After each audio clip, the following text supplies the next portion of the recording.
Déjeuner chez les Nguyen, près de Limoges. Dans cette famille vietnamienne, la tradition et le partage sont mis à l'honneur. Les nems, c'est vraiment un repas de fête. Je sais que mes enfants adorent ça, donc j'en cuisine dès que possible. Si aujourd'hui la famille respire la sérénité, son histoire aurait pourtant pu se terminer 30 ans plus tôt. À la fin des années 80, Thi Loan est mère de 3 enfants. Elle vit au Cambodge sous le régime des Khmers rouges. La peur de la guerre et les répressions la poussent à émigrer.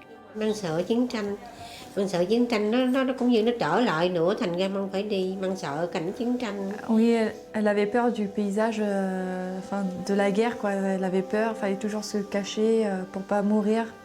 Et là, elle me dit qu'elle y repense encore quelques fois et que ça lui fait toujours peur, quoi. Comme Thi Loan Nguyen, ils ont été plusieurs centaines de milliers à fuir dans les années 70 et 80 par tous les moyens possibles. 1978, c'est le grand exode des boat people fuyant le Vietnam sur des embarcations de fortune. Expéditions souvent suicidaires, vouées au naufrage, aux pirates ou à une soif fatale. De Vietnamiens qui partent en pleine aventure par bateau, certains clandestinement, d'autres en payant des fonctionnaires ou des gardes-côtes. Direction Malaisie, Thaïlande, Indonésie, Philippines.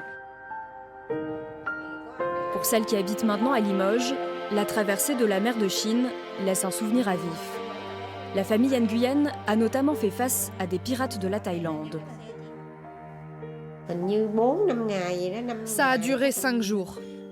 Il y avait beaucoup d'enfants sur le bateau et à la fin du voyage, nous avons manqué de nourriture. Les Nguyen débarquent en Malaisie dans un camp de transit. Nous sommes en 1990. La France est alors prête à accueillir des réfugiés d'Asie ainsi que leurs enfants.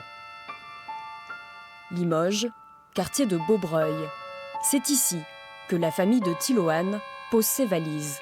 Ils ont atterri dimanche soir à Roissy et sont arrivés hier après-midi au foyer du Gatrem à Limoges. Pour ces 23 réfugiés, venus avec 800 autres en France, la guerre s'achève ici. Venus du Vietnam, du Cambodge et du Laos, ils ont été des centaines à trouver domicile à Beaubreuil.